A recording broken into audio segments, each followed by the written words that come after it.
কিনারে। এ কি খুশির অধীর তরঙ্গ, এ কি খুশির অধীর তরঙ্গ, উঠল জেগে প্রাণের কিনারে। দূরাজানে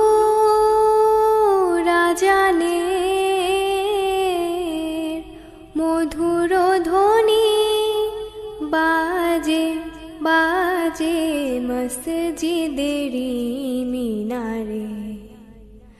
মনে জাগে হাজার বছর আগে ডাকি তো বেলাল এমনি অনুরাগে।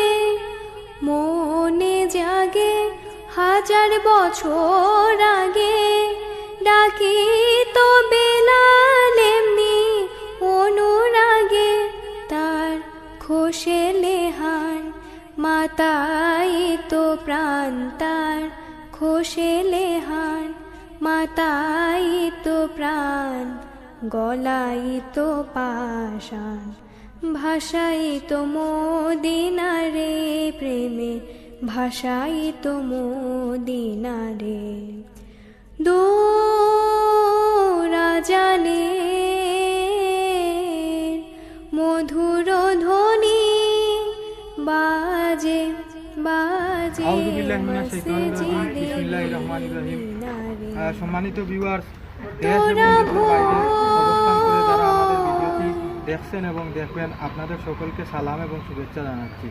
এই মুহূর্তে আমি যে জায়গাটিতে দাঁড়িয়ে আছি আপনারা দেখতেই পাচ্ছেন আমাদের সাহেবুল কেন্দ্রীয় জামে মসজিদের নির্মিতব্য ভবন, এবং এই মুহূর্তে আমি আপনাদেরকে এই ভবনের কিছু দিক দেখাতে চলেছি।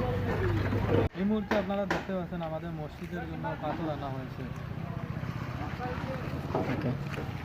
এখানে বর্তমানে পাথর আছে 2000 ফুট, কিন্তু আমাদের লাগবে সব মিলিয়ে 4500 ফুট পাথর। এখনো প্রায় 2500 ফুট পাথরের সংকট আছে। এখন আপনারা দেখতে পাচ্ছেন এখানে প্রায় 13 টন রড আছে, এখনো আমাদের 3 টন রড লাগবে।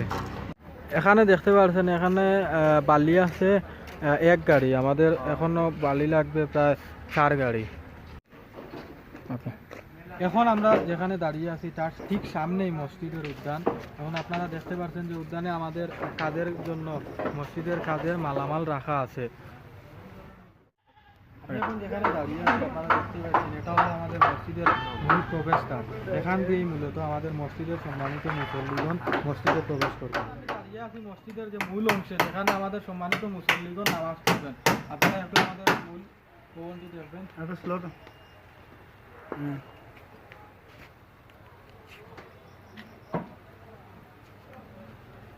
এখন আমাদের মসজিদের কাজ চলমান আছে।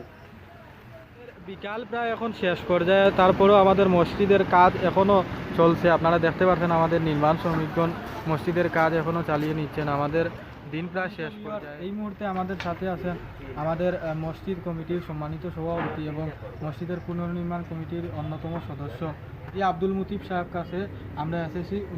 এখন আমরা মসজিদের কাজের অগ্রগতি সম্পর্কে ওনার কাছ থেকে জানতে চাইব। আসসালামু আলাইকুম। দেশি বিদেশে যারা প্রবাসী আছেন তারা দৃষ্টি আকর্ষণ করিয়া আমি মসজিদ সম্বন্ধে কিছু প্রতিবেদন দিতাম চাই। আর কিছু এটা হলো মসজিদ কাজ শুরু করছি আমরা শূন্য হাতে। যেমন আজ থেকে 1.5 বছর আগে কাজ শুরু করছি, টাকা কালেকশনের মাধ্যমে আমাদের হাতে সামান্য কিছু টাকা নেই। এ পর্যন্ত আমরা ফিলার পর্যন্ত আমরা 35 লক্ষ টাকা খরচ করে দিয়েছি। এর বাদে মাটি বোড়াটারও প্রায় 2-2.5 লাখ টাকা মাটি বোড়াটা আমরা 5 ফুট হাইট নিচের থেকে আমরা বিটাটা 5 ফুট উঁচা করছি। উঁচা করায় আমার মনে হয় যে এটা মসজিদের সৌন্দর্য বর্ধন হয়েছে। মসজিদ করিয়া এটা বোঝা যাইব যে এটা একটা উচ্চতা আছে, মেইন রোড থেকে অন্তত 4 ফুট উঁচা আছে। এর বাদে পরবর্তী আমরা এখনো পর্যন্ত আমরা সাদা বা বিভিন্ন দাতা বিদেশি সকল যারা আছে, যেমন প্রবাসী যারা আছে, তারা একটা মসজিদ সংস্কারের লাগিয়া মসজিদ পুনর্নির্মাণের লাগিয়া যারা অবদান রাখছে বিদেশি সকল তারা একটা প্রবাসী কল্যাণ সমিতি করছে, এদের মাধ্যমেও আমরা অনেক সহযোগিতা পাইছি। আরও বিভিন্ন দাতা গোষ্ঠীর থেকে আমরা সহযোগিতা পাই। এ পর্যন্ত আমরা ছাদও হাত ধরে নিয়েছি। ছাদর রড আমরা 13 টন রড কিনে নিয়েছি অলরেডি, এখনও 3 টন রড শর্ট আছে। পাথর লাগবো 9 লক্ষ টাকার পাথর, 2 লক্ষ টাকা আমরা দিতাম পারছি, 7 লক্ষ টাকা এখনও বাকি ইনশাল্লাহ। বালি 1 লক্ষ টাকার বালির মধ্যে এখনও পর্যন্ত দেড় গাড়ি বালি আছে, আরও 4 গাড়ি বালি লাগবো। তো এক এক গাড়ি 18,000 টাকা এক এক গাড়ি, এই হিসাবে আরও 4 গাড়ি যদি বালি লাগে আরও এখনও 60,000 টাকা 60-65,000 টাকার বালির দরকার আছে। সিমেন্ট 1000 ব্যাগ সিমেন্ট আমরা লাগে ছাদ ঢালাই করতে। 31 লক্ষ টাকার আমরা ইঞ্জিনিয়ারিং ফর্মুলা 31 লক্ষ টাকার বাজেট আছে। এর মধ্যে আমরা এখনও গাড়ছি আছে প্রায় 12 থেকে 14 লক্ষ টাকা গাড়ছি আছে।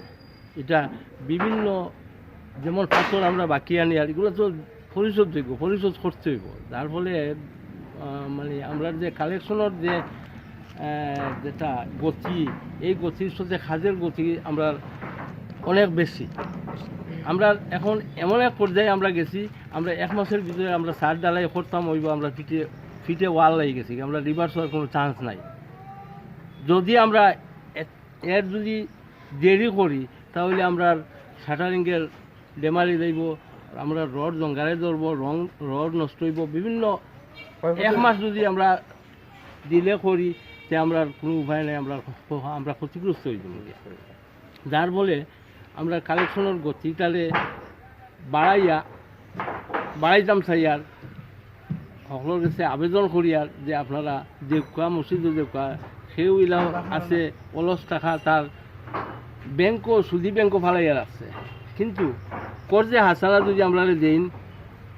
আমি গত জুম্মার আগের জুম্মার আমি মসজিদও খারাপিয়া কইছিলাম যে আমি 1 লক্ষ টাকা কর্জে হাসানা দিব, আর সেও যদি থাকো নিলা দেখুয়া মানে আমরা এই টাকা ফেরত দিলাইমু, কিন্তু দিয়া যে সব আর খরচ দিয়াও ঠিক সেম সব।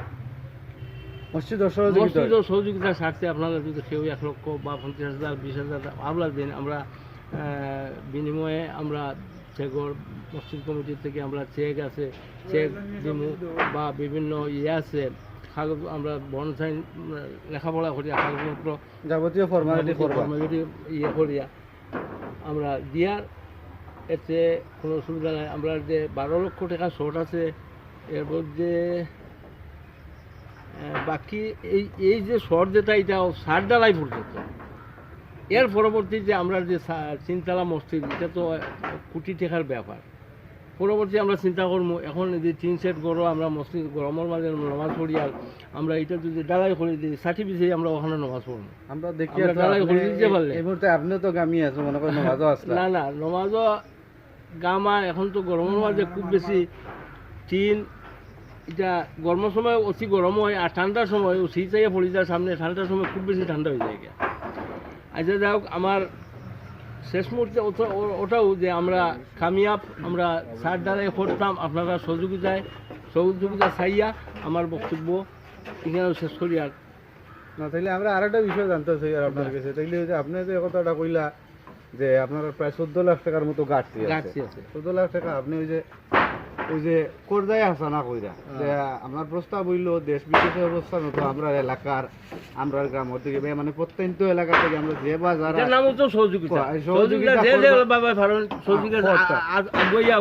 আমরা ওয়েলকাম না থাকলে 14 লাখ হইলে আপনার আপাতত ডালাই ক্লিয়ার হইব। কত হাজার স্কয়ার ফুট আছে? 7,000 স্কয়ার ফুট এরিয়া আছে, 100 ফুট বাই 70 ফুট, এখানে 7,000 স্কয়ার ফুট এরিয়া। এটা একটা বিরাট মূল মসজিদের ভবন, মানে ছাদ ঢালাই হইব 7,000 স্কয়ার ফুট।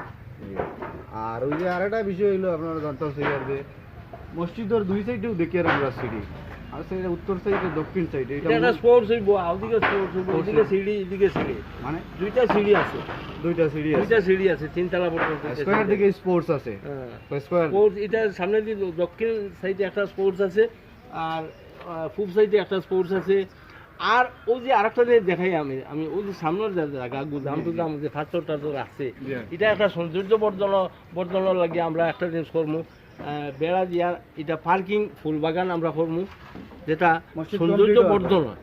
এটা ওইটা গুদাম টুদাম যে আমরা নির্মাণ কাজ রাখার লাগিয়া আমরা গুদামটা পরবর্তীতে উঠাইয়া আমরা একটা গার্ডেন করবো, একটা পার্কিং এরিয়া করবো, যেটা 50টা 60টা কার আইয়া এখানে পার্কিং করিয়া নমাজও মুসল্লি সকল আইতে পারে, এক সময় হইব গাড়ি মারিয়া মুসল্লি সকল নমাজও আইব। এটা আমরা পরবর্তী চিন্তা করি আর আগামী প্রজন্ম যারা চাহিদা আই আবদুল্লাহ বিদেশ থেকে আইয়া গাড়ি মারিয়া আইয়া গাড়ি পার্কিং করার জায়গা যদি পায় না, যেমন বললেখান মসজিদ আমরা দেখছি একটা রিক্সা খাড়া হইবার জায়গা নাই, আমরা এটা পার্কিং এরিয়া রাখবো, অন্তত 50টা গাড়ি পার্কিং দেওয়া হয় এই ব্যবস্থা আমরা করবো, সাথে ফুলের বাগান টাগান রাখবো, আমরা সুন্দর করে রাখবো এই জায়গাটা। থ্যাংক ইউ আসলে এক সময় আগর প্ল্যান দাদা অত্যন্ত ধন্যবাদ। পরিশ্রমী এক মানুষ আমরা গ্রামের মসজিদের লাগি কঠোর পরিশ্রম করা, সবাই পরিশ্রম করা। আসলে আপনার গুরুত্বপূর্ণ একটা বক্তব্য দিচ্ছেন মসজিদ সম্বন্ধে, আমরা একটা ধারণা হইলো। আমরা তো আসলে সব ব্যস্ততার থাকি, আপনারা সবসময় মসজিদের কাজে নিয়োজিত আসেন। আর আমরা দোয়া করি আর মসজিদ কামিয়াব হইতো, এলাকার নাম হইতো, মসজিদটা কমপ্লিট হইতো। আমার ছোটো ভাই শাহনে উপস্থাপনা করা, বিষয়টা ডকুমেন্টারি করা, আমি ব্যক্তিগত পক্ষ থেকে আমার শাহনকেও ধন্যবাদ দিয়ার। আপনারা তো কাজের চলমান গতি দেখলা। আমরা এই মুহূর্তে যাইমু কি এই যে মসজিদ নির্মাণ শ্রমিকর ঠিকাদারি প্রতিষ্ঠান যা তত্ত্বাবধানে মিস্ত্রিরা কাম করে, আমরা আর মিস্ত্রি ঠিকাদার নির্মাণ শ্রমিকর ভাই বাবুল আহমদের সম্বন্ধে দুইটা সাক্ষাৎকার করি। আইও আসসালামু আলাইকুম। আমরা জানতাম যে মসজিদের মূল ফটকর ভিতরে আমরা দাদা কইলে ওই যে 7000 স্কোয়ার ফুট, এখানে কতজন মুসল্লি নামাজ পড়তে পারবে? যত মসজিদ আছে, মূল বডি আছে, উত্তর দক্ষিণ আছে গিয়ে 100 ফুট, আর পূব পশ্চিমে আছে গিয়ে 70 ফিট। 7000 ফিট, 7000 ফিট হইলে যেমন একসাথে যে কোনো তালায় 1000 মুসল্লি একসাথে নামাজ আদা করতে পারবে। তিনতলা। আচ্ছা, তাহলে আপনার ওই যে কত সাল থেকে শুরু হয়েছে দাদা কইলা 1.5 বছর ধরে কাজ আগে আমরা সর্বপ্রথম যখন এটা তো দুইটা প্রথম ড্রয়িংটা ছিল 16 সালে, ওটা আবার চেঞ্জ করে আমরা সিলেট থেকে, আমরা এটা আসলে 2017 শুরু থেকে কাজ শুরু হয়েছে, আর দীর্ঘতিতেও কাজ চলতে আছে এখন আবার আমরা কাজ তো সাথে গেছি বলতে আমরা সাত ডালাই পুরো প্রিপারেশন হয়ে গেছে, সাতারি প্রায় শেষ পর্যায়ে, ডালাই পর্যায়ে আছে। যদি মসজিদ কর্তৃপক্ষ আমার সামান দিতে পারে তাহলে আমি হয়তো 1 মাসের ভিতরে মসজিদটা ডালাই করার প্রিপারেশন আছে আমার। আর 1 মাসের ভিতরে যদি আপনারা ডালাই করতে না পারেন তাহলে কোনো 1 মাসের ভিতরে যদি যেমন ক্ষতি মসজিদের এই সাটারিং যেটা আমি করছি এটা সম্পূর্ণ বেকাতে হয়ে যাবে। বুঝছি। এই শাটারিং করতে আপনারা খরচ কেমন গেছে?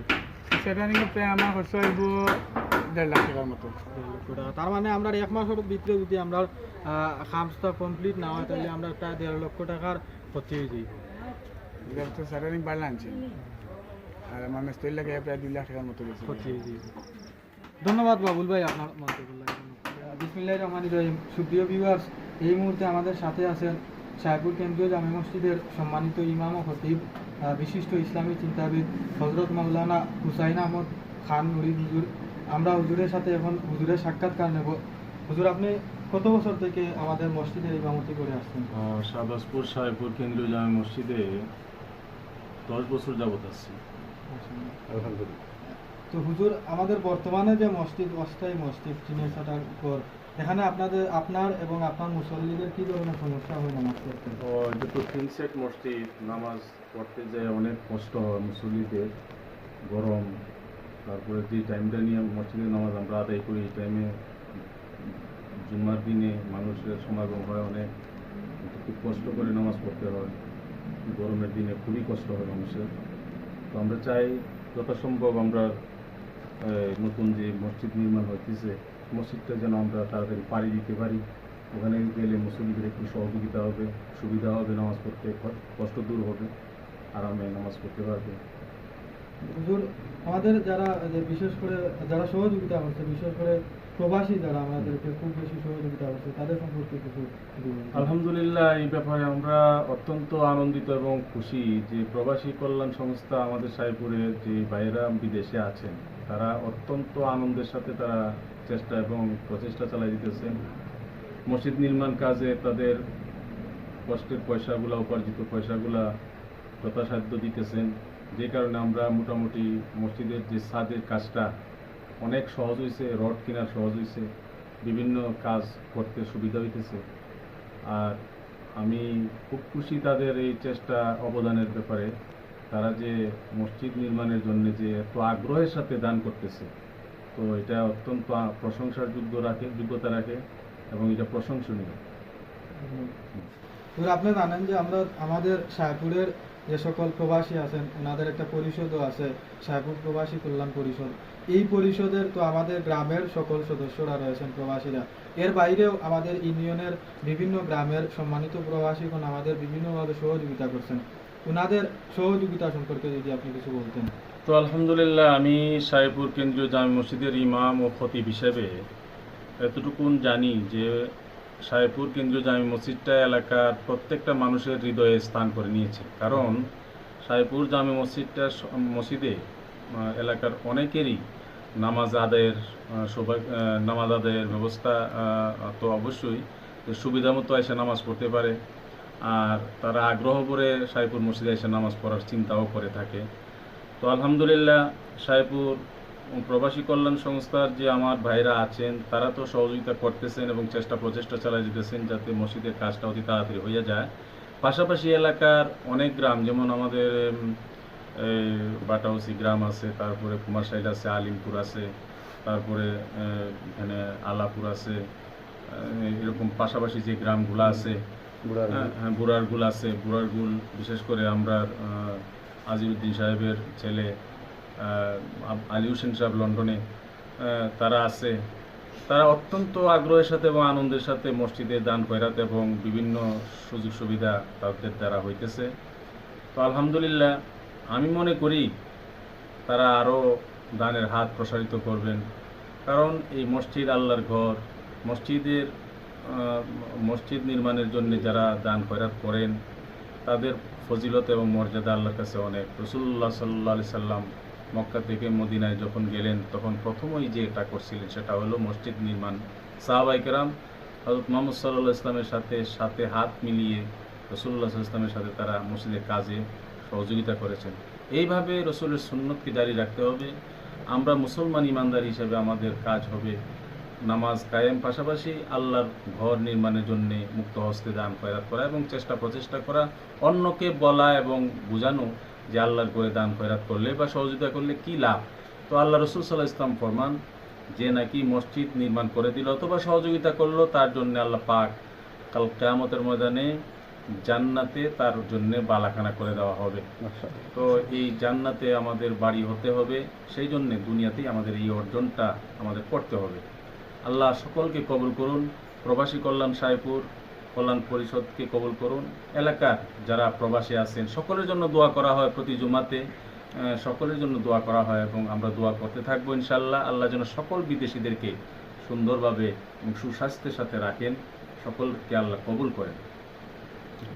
আপনারা সবাই এখন শুনছেন যে আমাদের মসজিদের সম্মানিত ইমাম ও খতিব সাহেব দীর্ঘ 10 বছর থেকে আমাদের মসজিদের ইমামতি করে আসছেন। তাছাড়া উনি আমাদের দেশের একজন বরেণ্য ওয়াইজ, এই হিসাবে এলাকায় ওনার একটি সুপরিচিত রয়েছে, যার কারণে এলাকার প্রায় সবাই ওনাকে ব্যক্তিগতভাবে পছন্দ করেন হিসেবে আমাদের মসজিদে অনেকেই ওনার কারণেও হলেও আমাদের মসজিদে সহযোগিতা করছেন, যার কারণে আমাদের হুজুরের কারণে আল্লাহর মেহেরবানে আমাদের মসজিদের কাজ আরও একটু দ্রুত এগিয়ে চলছে। তাই আমি হুজুরকে ব্যক্তিগতভাবে এবং সাহেবপুর যুব সমাজের পক্ষ থেকে ধন্যবাদ জ্ঞাপন করতে চাই। ধন্যবাদ। আমি ধন্যবাদ জানাই সকলকে। সম্মানিত ভিউয়ার্স, এই মুহূর্তে আপনারা যে পুকুরটি দেখতে পাচ্ছেন এই পুকুরটি মূলত আমাদের মসজিদেরই পুকুর এবং এই পুকুরে প্রায় 25% ভূমি আছে এবং আমাদের নবনির্মিত যে মসজিদ করা হচ্ছে এই মসজিদের জন্য এই ভূমিটিতেই কিন্তু মূলত আমাদের মুসল্লিদের জন্য অজুখানা করা হবে এবং বলে রাখি এখানে প্রায় 100 জন মুসল্লির একসাথে অজুর ব্যবস্থা করা হবে। এখন আমি দাঁড়িয়ে আছি আমাদের মসজিদের যে অস্থায়ী অজুখানা। আপনারা দেখতে পাচ্ছেন এখানে আমাদের এখানে 15টি ট্যাপ রয়েছে, কিন্তু আপনাদের বলে রাখি যে আমাদের মসজিদের অসংখ্য মুসল্লির রয়েছেন, যার কারণে আমাদের যখন নামাজ শুরু হয় তার পূর্বে এভাবে অজুরত যারা রয়েছেন তাদের ঠিক পেছনে এভাবে দাঁড়িয়ে থাকতে হয়, যার কারণে আসলে আমাদের মুসল্লিদের অনেক কষ্ট হয়, অনেক সময় আমাদের মুসল্লিদের জামাতও অনেক সময় মিস হয়ে যায়। এখন আমি যেখানে দাঁড়িয়ে আছি আপনারা দেখতে পাচ্ছেন আমার ঠিক পেছনে এই বর্তমান মসজিদের অস্থায়ী যে প্রস্রাবখানা, এখানে আপনারা দেখতে পাচ্ছেন মাত্র 5টি প্রস্রাবখানা এবং একটি বাথরুম রয়েছে। আমি যেটা বলেছিলাম যে আমাদের উজুখানার মতো এখানে কিন্তু আমাদের পর্যাপ্ত জায়গা নেই, যার কারণে আমাদের সম্মানিত মুসল্লিদেরকে অপেক্ষা করতে হয়, একজনের পরে আরেকজনকে প্রস্রাবের জন্য অপেক্ষা করতে হয়, যার কারণে অনেক সময় আমাদের সম্মানিত মুসল্লিদের জামাত মিস হয়ে যায়। এখন আমি যেখানে বসে আছি আপনারা দেখতে পাচ্ছেন আমাদের মসজিদের যে অস্থায়ী অজুখানা, এই অজুখানায় আমি বসে আছি। এই অজুখানায় মূলত মাত্র 15টি ট্যাপ রয়েছে এবং আপনারা জানেন এই যে আমাদের মসজিদে বিপুল সংখ্যক মুসল্লিগণ নামাজ পড়তে আসেন, এই 15টি ট্যাপে হয় না, যার কারণে একজন অজু করতে বসলে আরেকজনকে ঠিক তার পেছনে দাঁড়িয়ে অপেক্ষা করতে হয় অজুর জন্য। আরেকটা জিনিস, আমাদের এই যে ট্যাপ এখান থেকে মূলত বাজারে প্রায় 100 জন দোকানদার এবং আমাদের যে মক্তবে যে শিশুরা রয়েছে তারা মসজিদে সকালে আসার সময় তারা আমাদের এই ট্যাপের পানি ব্যবহার করে থাকে। আমি আপনাদেরকে একটু আগেই বলেছিলাম যে আমাদের যে মসজিদের ট্যাপ, এই ট্যাপের পানি আমাদের বাজারের প্রায় 100 দোকানদার ব্যবহার করে থাকেন। আপনারা দেখাতে চাই আমাদের এইটা হলো অস্থায়ী যে মসজিদ, অস্থায়ী মসজিদের ঠিক পাশ থেকেই আপনারা দেখতে পাচ্ছেন আমাদের দোকান শুরু, আমাদের বাজারের দোকান শুরু। আপনারা দেখতে পাচ্ছেন এখান থেকে একটা হোটেল এবং এখান থেকেই কিন্তু আমাদের এবং এই ব্যবসা প্রতিষ্ঠানগুলো মূলত আমাদের মসজিদের ট্যাপের পানির উপর নির্ভর করে এবং আমাদের ট্যাপের পানি তারা বিভিন্ন কাজে ব্যবহার করে থাকে, আপনারা দেখতে পাচ্ছেন। ওকে, আপনাদেরকে এতক্ষণ আমরা আমাদের মসজিদ নবনির্মিত যে মসজিদ সেই মসজিদের বিভিন্ন দিক দেখালাম এবং আমাদের সম্মানিত সভাপতি সাহেবের বক্তব্য আপনারা শুনলেন। আপনারা আসলে দেখেন এই মুহূর্তে আমাদের মসজিদের জন্য আপনারা সবাই এই বিষয়ে অবগত আছেন, একটা মোটা অঙ্কের টাকার প্রয়োজন। এই মুহূর্তে যদি এই অঙ্কের টাকার যদি আমাদের মিল না হয় তাহলে আমরা আমাদের ঠিকাদার সাহেবের কাছে শুনছি যে আমাদের প্রায় 1.5 থেকে 2 লক্ষ টাকা ক্ষতি হবে। তাই আপনাদের সকলের কাছে আমাদের অনুরোধ থাকবে যে মসজিদের স্বার্থে আপনারা আপনাদের দুহাত প্রসারিত করবেন। দেশ বিদেশে যারা অবস্থান করছেন, যারা আর্থিকভাবে সচ্ছল আছেন, তাছাড়া অনেকেই আমাদের ঋণ দিতে পারবেন মসজিদ এবং সেই টাকাও আমাদের সভাপতির বক্তব্যে আসেছে যে সেই টাকাও মসজিদ ফেরত দিবে। আপনারা যারা এখন পর্যন্ত যারা আমাদের সহযোগিতা করছেন এবং ভবিষ্যতে সহযোগিতা করবেন, আপনাদের সকলকে ধন্যবাদ জানিয়ে আমাদের ভিডিও এখানে শেষ করলাম। খুদা হাফিজ, আসসালামু আলাইকুম।